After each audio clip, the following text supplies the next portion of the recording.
The streets of Cincinnati were cold that evening, the kind of cold that made even those with homes and warm meals shudder. The city's heartbeat slowed as night fell, and those without shelter huddled in doorways, hoping to find a little warmth. Among them was a young girl no older than 10, wrapped in a tattered hoodie far too thin for the biting wind. Her name was Emily. She had spent the last few nights sleeping under a bridge with her mother, Lisa, after they had been evicted from their small apartment. Hunger gnawed at Emily's stomach, an ache she had grown used to, but never fully accepted. She clutched her mother's hand, her small fingers ice cold, and whispered, "Mom, I'm really hungry." Lisa swallowed hard, her own stomach just as empty. But what hurt most was the helplessness in her daughter's voice. She had always done her best to provide, to make sure Emily never felt the full weight of their struggles. But tonight, she had no answer. Emily's eyes wandered across the street, where a warm, well-lit diner stood, filled with people laughing over steaming plates of food. The smell of grilled burgers and crispy fries drifted through the air, making her hunger even worse. Taking a deep breath, she made a decision. She let go of her mother's hand and slowly approached the diner's entrance. Her heart pounded as she stepped inside, warmth enveloping her instantly. The chatter of customers and the clinking of silverware filled the air. At the counter, a man sat alone, stirring a cup of coffee. He looked up as Emily hesitantly walked toward him. His face was familiar. She had seen it on TV before. It was J.D. Vance, the senator known for his powerful life story, rising from poverty to success. Emily hesitated before speaking, her voice barely above a whisper. "Excuse me, sir. I'm really hungry. Do you think you could help me get some food?" J.D. Vance looked at the girl in front of him. Her cheeks were red from the cold, and her oversized hoodie hung loosely on her small frame. He could see the hunger in her eyes, a look he recognized from his own childhood. Without a word, he motioned for the waitress and pointed to a booth. "Let's get you something to eat," he said gently. Emily's eyes widened. "Really?" "Of course," he said with a warm smile. "And your mom, too." Tears welled up in Emily's eyes as she turned back toward the door, waving her mother inside. Lisa approached cautiously, unsure of what was happening. J.D. stood up and extended his hand. "Please, have a seat," he said. "Order whatever you'd like." Lisa hesitated, but the hunger in Emily's eyes made her push aside her pride. They slid into the booth, and J.D. sat across from them. The waitress returned, and Emily eagerly pointed to a cheeseburger and fries, while Lisa, still reluctant, ordered a simple bowl of soup. As they waited for their food, J.D. leaned in. "What's your story?" he asked gently. Lisa sighed, glancing at Emily before answering. "We lost our apartment last month. I lost my job and things just spiraled. We've been trying to get back on our feet, but it's been hard." J.D. nodded, listening intently. "I understand. More than you know." Emily looked up. "You do?" He smiled. "I grew up poor too. There were nights when my mom and I didn't know where our next meal would come from, but people helped us along the way, and I never forgot that." Their food arrived, and Emily's face lit up as she took her first bite. Lisa, watching her daughter eat, felt a lump in her throat. J.D. noticed and spoke softly. "This isn't just dinner. I want to help." Lisa looked at him confused. "Help how?" J.D. reached into his pocket and pulled out a business card. "There's a shelter not far from here that helps families get back on their feet. I know the director personally. I can make a call." Lisa hesitated, tears forming in her eyes. "I don't know what to say." "Say yes," J.D. said kindly. "No one should have to struggle alone." A tear slipped down Lisa's cheek as she nodded. "Thank you." J.D. smiled. "It's just the beginning." That night, Emily and Lisa didn't return to the bridge. Instead, they had a warm place to sleep, thanks to one man's kindness. And for the first time in a long time, They had hope. As the evening wore on, Emily savored every bite of her burger, eating slowly as if to make it last. Lisa stirred her soup, occasionally glancing at JD with a mixture of gratitude and disbelief. She had grown used to being invisible to people, walking past her and her daughter as if they didn't exist. But here was a man, a senator no less, sitting across from them, listening, caring. JD took a sip of his coffee and leaned back. "Tell me more about you, Lisa. What kind of work were you doing before?" Lisa hesitated, tucking a strand of unwashed hair behind her ear. "I worked at a small accounting firm. Nothing fancy, just clerical work, but I was good at it. Then the company downsized, and I was let go. I thought I'd find something else quickly, but with Emily to take care of and rent piling up..." Her voice trailed off. JD nodded.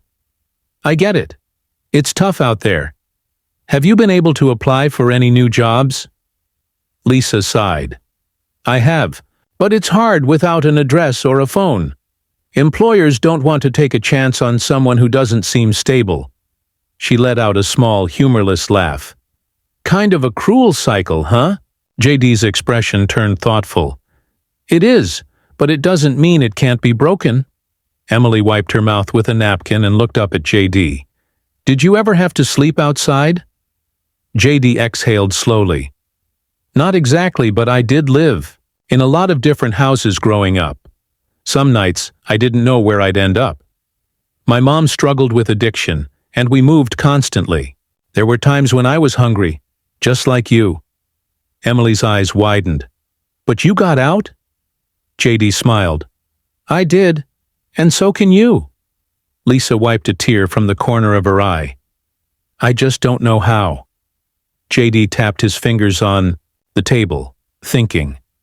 "The shelter I mentioned earlier, they do more than just provide a place to stay. They help with job placement, childcare, even transportation. I can get you connected with the right people." Lisa shook her head in disbelief. "Why would you do this for us?" JD leaned forward, his voice gentle but firm. "Because someone once did it for me." For the first time in a long while, Lisa felt something other than fear. She felt hope. The waitress returned, setting down a small to-go bag. "For you," she said, smiling at Emily. "Some extra fries and a cookie for later." Emily beamed. "Thank you." JD stood up and reached for his wallet. Lisa started to protest, but he waved her off. "This one's on me." He placed a few bills on the table, enough to cover the meal and then some. As they stepped outside, the cold night air was still sharp, but it didn't feel quite as unbearable anymore. JD pulled out his phone and made a quick call. "Hey, it's JD. I've got a mother and daughter who need a safe place tonight. Think you can help?" A brief pause. Then he smiled. "Great. We'll be there soon." He turned to Lisa and Emily. "Come on, let's get you somewhere warm." Lisa hesitated for just a moment, then nodded. As they walked down the street, Emily reached out and took JD's hand. "Thank you," she whispered. JD squeezed her hand gently. "Any time." And for the first time in a long time, Emily and Lisa weren't just surviving. They were finally on their way to something better. As they walked toward JD's car, Lisa couldn't help but glance at him, still overwhelmed by the turn of events. Hours ago, she had been preparing for another freezing night under the bridge. Now they were heading toward a warm bed, a meal, in their stomachs, and, most importantly, hope for the future. Emily held JD's hand tightly, her small fingers curling around his, as if afraid this moment would slip away. She had seen kindness before, but never like this. Never from someone who truly seemed to understand what it meant to struggle. JD opened the passenger door of his SUV and helped Emily in, making sure she was buckled up before moving to the driver's side. Lisa hesitated before getting in, her pride still warring with her gratitude. But when she looked at her daughter, her cheeks still rosy from the warmth of the diner, her stomach finally full, she took a deep breath and climbed in. As JD drove, He glanced at Lisa. "The shelter is run by some friends of mine. They don't just give people a place to stay. They help with job placement, counseling, and even financial planning. It's not a handout, it's a hand up." Lisa nodded slowly. "That's what I need, a chance." JD smiled. "That's all anyone ever needs." Emily, nestled in the back seat, looked out the window at the city lights passing by. "Mr. Vance?" "Yeah, kiddo? Do you think I can have a house one day? Like a real one? With a room of my own?" JD's grip tightened on the wheel. He knew that feeling too well, the ache of wanting something so simple yet so out of reach. He turned his head slightly, meeting her eyes in the rearview mirror. "I don't think you can," he said. "I know you can." Emily smiled, a genuine bright smile that made Lisa's throat tighten. It had been so long since she had seen her daughter hopeful about the future. 15 minutes later, JD pulled up to a small but well-kept building, with warm lights glowing from the windows. A sign above the entrance read, "Hope Haven Shelter." A woman in her 50s, with kind eyes and a gentle smile, stepped outside as JD parked. She walked toward the car as JD got out. "JD," she said, warmly embracing him. "You always bring us the best people." He chuckled. "Lisa and Emily need a place to stay. I told them you'd take good care of them." The woman turned to Lisa and Emily. "My name is Margaret. You're welcome here for as long as you need. We'll help you get back on your feet." Lisa felt fresh tears threaten to spill. "I don't know how to thank you." Margaret smiled. "Just let us help." JD turned to Emily and knelt to her level. "You're gonna be okay, kiddo." Emily threw her arms around his neck, holding onto him tightly. "Thank you, Mr. Vance." JD hugged her back, his heart aching in a way he hadn't expected. "Anytime, Emily." As Lisa and Emily followed Margaret inside, JD watched them go, his heart full. He had been in their shoes once, and someone had believed in him. Now, it was his turn to pass it on. As he got back into his car, he glanced once more at the warm light shining from the shelter's windows. One act of kindness wouldn't change the world. But tonight, it had changed their world. And that was enough. As JD Vance drove away from the shelter, he couldn't shake the feeling that tonight had been more than just a chance encounter. It had been a reminder of where he had come from, of the struggles that had shaped him, and of the duty he felt to help others walking the same path he once had. The streets of Cincinnati blurred past him, but his mind was elsewhere. He thought about Emily's innocent question. "Do you think I can have a house one day?" He had no doubt that she could, but he also knew the road ahead wouldn't be easy. A warm bed for the night was a start, but it wasn't enough. The next morning, JD picked up his phone and made a few calls. He reached out to a friend who ran a local job placement program and asked if they had any openings that matched Lisa's skills. "She's got experience in clerical work, right?" his friend asked. "That's right," JD confirmed. "She just needs someone to give her a chance." "Let me see what I can do," his friend replied. "We've got a couple of employers who are open to hiring people who've had a tough time. I'll get back to you soon." Later that afternoon, JD drove back to Hope Haven. He found Margaret in her office, going over some paperwork. She looked up and smiled. "They're settling in well," she said before JD could even ask. "Emily's been playing with some of the other kids, and Lisa's already looking into the resources we offer. She's determined." JD nodded, relieved. "That's good to hear." Margaret studied him for a moment. "You're not done helping them, are you?" He shook his head. "Not yet." Margaret smiled knowingly. "Some people donate money. Some volunteer their time. And then there are people like you. People who make sure no one gets left behind." JD didn't respond right away. Instead, he reached into his pocket and pulled out a small envelope. "This is for Lisa," he said. "Just something to help her get on her feet. Bus fare, a new phone, whatever she needs to take the next step. Margaret took the envelope, her eyes softening. "You have a good heart, JD." He exhaled, running a hand through his hair. "I just remember what it was like to need a break." As he left the shelter, JD spotted Emily playing on the swings with another child. She looked up and waved excitedly. "Mr. Vance!" He walked over, crouching down to her level. "How's it going, kiddo?" She grinned. "This place is nice. I got to color, and they gave me a new coat that's really warm." JD smiled. "That's awesome, Emily." She leaned in slightly and whispered, "Mom's smiling again. She hasn't done that in a long time." JD felt a lump rise in his throat. He placed a hand on her shoulder. "She's got a lot to be hopeful for." Emily nodded, then reached into her pocket and pulled out a small, crumpled piece of paper. She handed it to him shyly. JD unfolded it and saw a simple drawing, a stick figure of him, standing next to Emily and Lisa, all of them smiling. "It's for you," she said, "so you don't forget us." JD swallowed hard, touched in a way he hadn't expected. He carefully folded the paper and tucked it into his pocket. "I won't," he promised.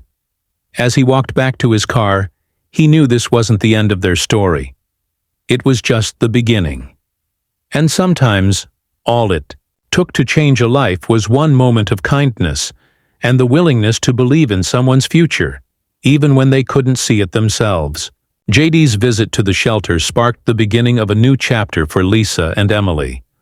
Over the following days, a gentle routine began to take shape at Hope Haven. Every morning, the shelter would wake early to the aroma of fresh coffee and breakfast cooked with care. Lisa, though initially timid and overwhelmed, gradually started to participate in the community meals and shared quiet smiles with fellow residents who had faced hardships similar to hers. In one quiet moment over breakfast, Lisa confided to a kindly volunteer, "I never imagined that someone like JD would come into our lives. I used to believe that help only came when you were lucky enough, but maybe things can change."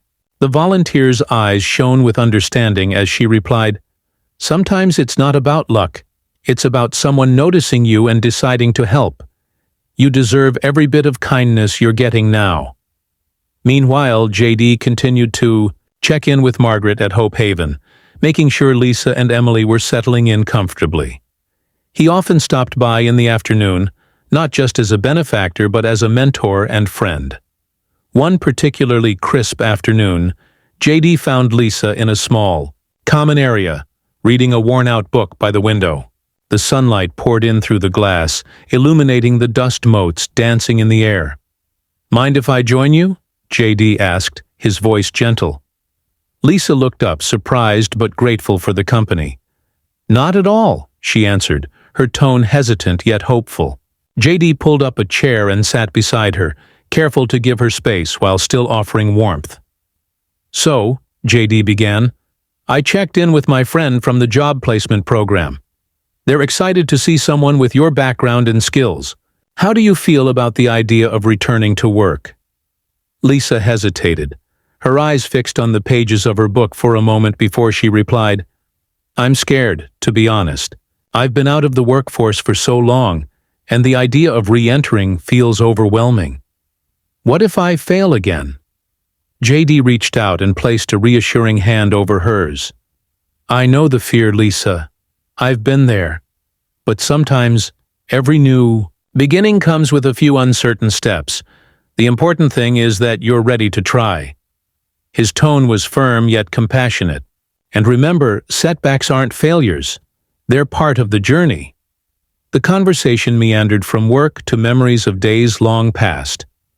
Lisa recalled how, as a young woman, she dreamed of a career that would let her help others, only to have life's unpredictable currents sweep her away from that path. JD, in turn, shared fragments of his own journey, the challenges of unstable housing, nights when he wasn't sure if the next meal would come, and the small miracles that slowly built his future. Their shared vulnerability forged a connection, one that hinted at new possibilities. Emily, ever perceptive, often listened to these quiet exchanges from the hallway.